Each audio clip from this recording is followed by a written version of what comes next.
Hello all. In this lecture, we will start our next book, salaries. So, question असेल, how would you vouch salary book? Okay, salary book जर तुम्हाला check करायचं असेल, salary receipt एखादी check करायची असेल, तर कोणते डॉक्युमेंट तुम्ही व्हाउच करा. ओके, सो फर्स्ट पॉइंट आहे document. Vouch is the payment of salary with the salary book. आता ही सगळी इन्फॉर्मेशन कुठे मेंटेन केलेली असते सॅलरीशी रिलेटेड सॅलरी बुक मध्ये असते right. So here auditor should check salary book first thing, then appointment letter, then agreement. जर काही employer आणि एम्प्लॉईज मध्ये काही अग्रीमेंट झालं असेल, काही बॉन्ड झाले असतील तर ते चेक करेल. Counter foil of cheque and the minutes book, attendance, statutory return, check counterfoil, etc. Okay, so first thing document च्या अंडर ऑडिटर काय चेक करणार आहे हे बघितलं. So here auditor should check salary book, appointment of letter, agreement, attendance, prepaid एखादा असेल जर किंवा आउटस्टँडिंग सॅलरी जर असेल तर तो काय करेल, चेक करेल. ओके, हे सॅलरी बुक अकाउंटिंग मध्ये सॉरी डॉक्युमेंट मध्ये चेक करेल. Then second point casting. Test check the casting of the salary book and see that it is the arithmetically correct. Arithmetically correct म्हणजे काय, तर आपण जर एखाद्या पर्सनला सॅलरी पे केली असेल तर ती पे केल्यानंतर त्याची जी जर्नल एंट्री आहे, त्याचं जे पोस्टिंग आहे, त्याचं जो टोटलिंग आहे, ओके, हे तुम्हाला कास्टिंगच्या अंडर काय करावं लागेल, चेक करावं लागेल. So test check the casting of the salary book and see that it is the arithmetically correct. Arithmetically म्हणजे तुम्ही कुठे दिलेली आहे 5,000 आणि कुठे 500 असं काही मेन्शन केलेलं आहे का, म्हणजे कुठे झिरोची काही बाय मिस्टेक होतं ना, रेकॉर्ड करायचं राहून गेलं किंवा जास्त सॅलरी दाखवलेली आहे का, whatever it may be, हे कास्टिंगच्या अंडर आपण चेक करतो. ओके, लक्षात येत आहेत का point first 10 second? Yes ma'am. Okay, good. Yes ma'am. Counter foil of chequebook. एक minute.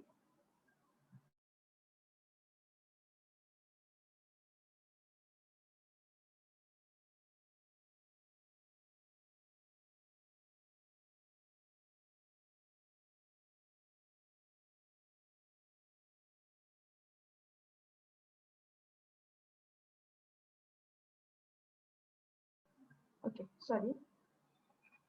Counter foil of chequebook काय आहे बघा इथे. Check the counter foil of the chequebook to ensure that only net amount is draw and the not the gross amount of the salary book by the cashier. So cashier कडून कोणती amount draw केलेली आहे हे इथे काय केलं जाईल, check केलं जाईल. That means check the counter foil of the chequebook to ensure that only net amount is draw, net amount, not the gross amount. Okay, so gross amount आणि नेट अमाउंट यामध्ये जर काही डिफरन्स असेल तर auditor इथे काय करेल, त्यांना मग सजेस्ट करेल की हा डिफरन्स आहे व्हॉट एव्हर. जर नसेल तर जस्ट तो चेक करेल. Point number 4. If the payment of salary is done by check, compare the monthly salary of each employees with the cash book and the counter file of each check issued to the employees.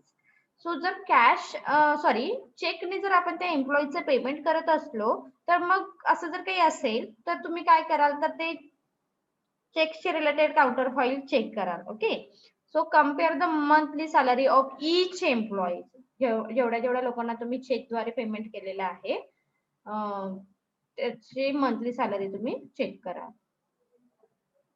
Then next point is revenue stamp. It's very important thing, हे लक्षात राहू द्या तुमच्या. Revenue stamp कोणत्या amount नंतर revenue stamp हा important असतो. See that each employee has put his signature against his name. म्हणजे तुम्ही कधी बघितलेलं आहे का सॅलरीचं एखादं बुक वगैरे, म्हणजे सॅलरी स्लिप कधी बघितली आहे का कोणी? इथे सपोज एम्प्लॉईचं नेम आहे आणि एम्प्लॉईला किती सॅलरी दिलेली आहे त्याचं असं पुढे ब्रॅकेटमध्ये त्याची अमाऊंट असते. आणि जर मोर दॅन 5000 अमाऊंट असेल so revenue stamp is it must. Okay, revenue stamp तिथे मेन्शन करणं, तिथे काय म्हणतो आपण ते अटॅच केला जातो आणि त्या रेव्हेन्यू स्टॅम्प वरती सिग्नेचर करणं महत्वाचं असतं. So if the payment is exceed ₹5,000, see that it is bear the revenue stamp of ₹1. जो रेव्हेन्यू स्टॅम्प कितीचा असतो? ₹1 असतो. तो रेव्हेन्यू स्टॅम्प तुम्ही तिथे त्याच्या साईनच्या पुढे अटॅच करणं महत्वाचं आहे. माईक कोणाचं तरी ऑन आहे, ऑफ करा.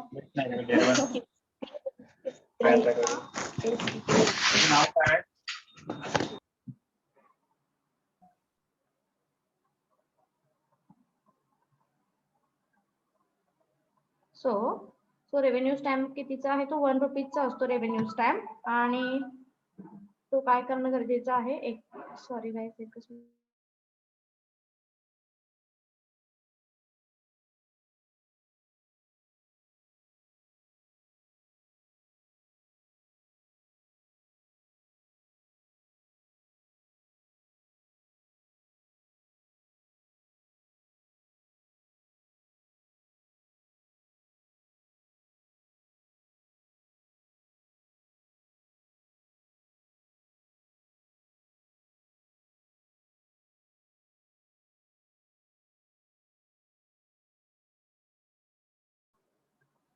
Okay, sorry for inconvenience. Okay, point continue करूया.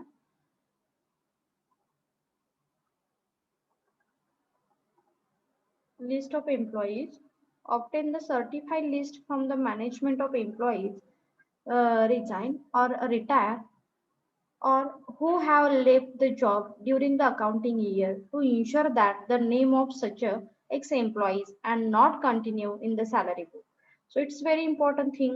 म्हणजे एखादा एम्प्लॉई जर रिटायर झाला असेल, एखाद्या एम्प्लॉईजनं जर रिझाईन केलं असेल किंवा कोणी जॉब लिव्ह केला असेल, ओके, सो असे जर काही एम्प्लॉईज असतील तर त्यांच्याशी रिलेटेड डॉक्युमेंट सुद्धा तुम्हाला तिथे क्रॉस व्हेरीफाय करणं महत्वाचं आहे. मग त्याच एम्प्लॉईचं कुठे नाव नाहीये ना सॅलरी बुक मध्ये, लक्षात येत आहे? सो हे पॉइंट आपल्याला सॅलरी बुक व्हाउच करताना महत्वाचे आहे. Then signature of responsible officer. C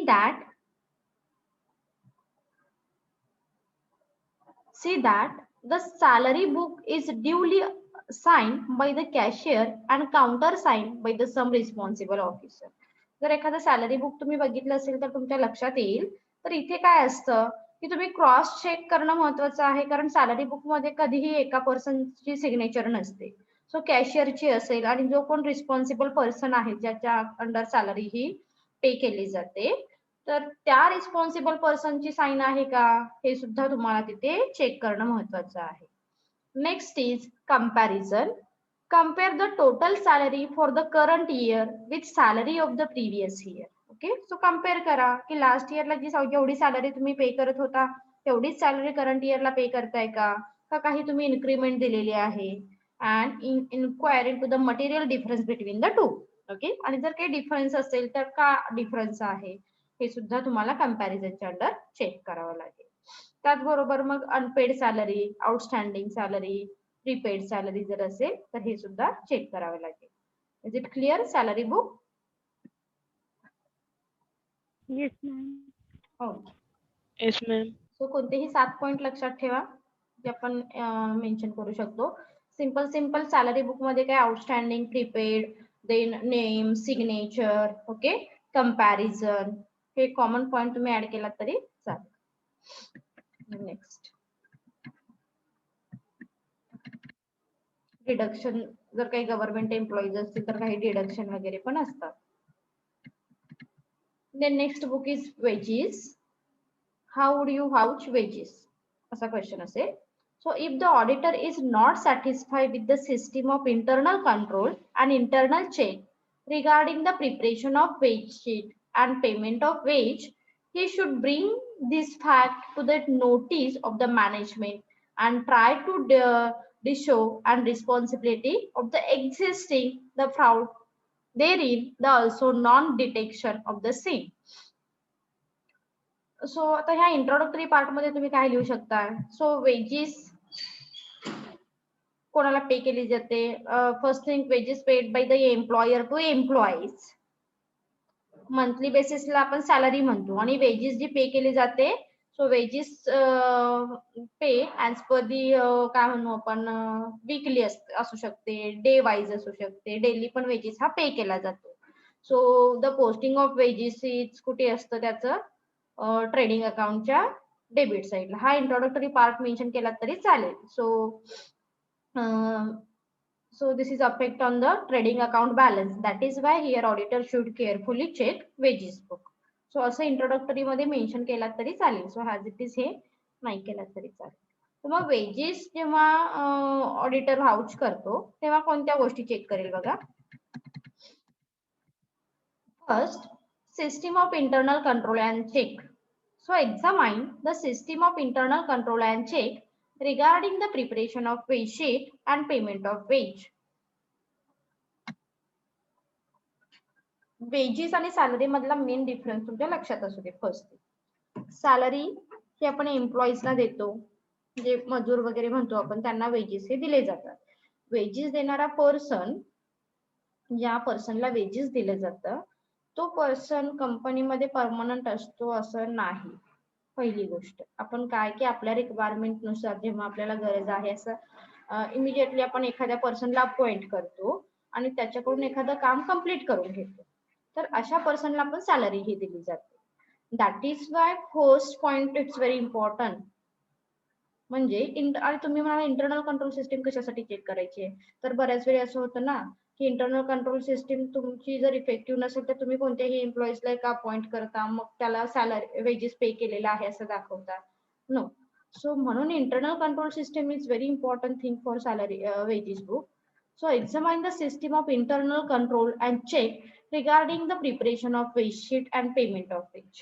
So बऱ्याच वेळी तुमची जर इंटरनल कंट्रोल सिस्टीम प्रॉपर असेल, सॅटिस्फॅक्टरी असेल, इफेक्टिव्ह असेल तर ऑर्गनायझेशन काय करतं, सेपरेट एक शीट मेंटेन करतं, त्यामध्ये वेजेस कोणाकोणाला पे केलेले आहेत हे मेंटेन केलेलं असतं. So here auditor should check first thing internal control system. Okay. If it is not satisfactory it should be reported to the management. आणि जर इंटरनल कंट्रोल सिस्टीम सॅटिस्फॅक्टरी नसेल, त्याने सेपरेट वेजशीट मेंटेन केलेली नसेल तर मात्र ऑडिटर काय करेल, मॅनेजमेंटला रिपोर्ट करेल तसा. Then casting and carry forward. So test check casting, calculation and carry forward and see that they are arithmetically correct. आता हा पॉइंट सुद्धा तुम्ही सगळीकडे ऍड करू शकता. म्हणजे जे एक्सपेंडिचर आहे याचं प्रत्येक ठिकाणी कास्टिंग होणार आहे, कॅरी फॉरवर्डिंग होणार आहे, पोस्टिंग होणार आहे. So here auditor should check casting, carry forwarding, posting of particular account. असं सिंपल सेंटेन्स मेन्शन केला तरी चालेल इथे. ओके. सो कास्टिंग, पोस्टिंग आणि carry forwarding. Counterfoil of chequebook. Counterfoil of checkbook should be checked. Ensure that only the net amount and gross. हे पण common आला point लक्षात येईल. आपण सॅलरी बुक मध्ये पण बघितलेला. काउंटरफॉइल चेकबुक मध्ये ऑडिटर काय करतो, here auditor compare the net amount and gross amount difference. Okay. So इथे सुद्धा net amount and gross amount difference regarding wage here auditor should check. Is it clear? First and 3 point, first to 3 point. Yes.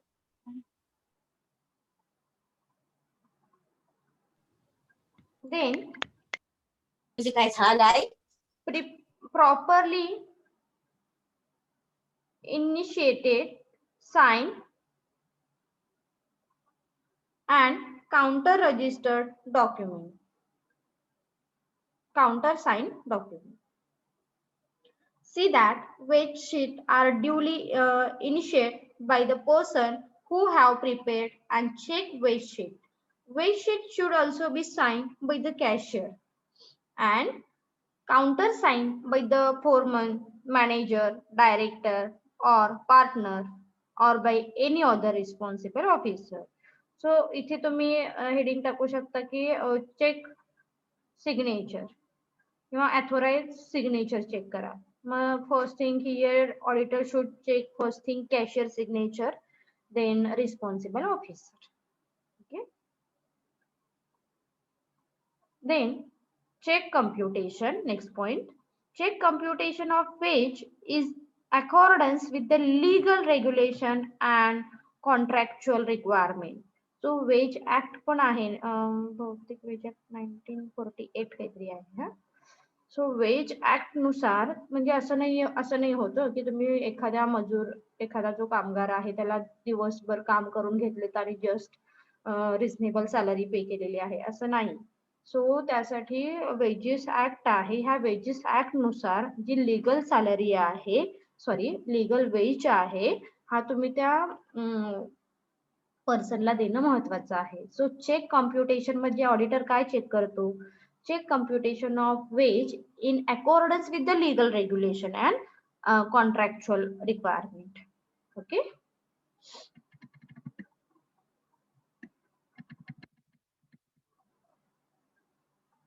Then knowledgeable receipt by workers, म्हणजे आता तुम्ही इथे हे पण add करू शकता.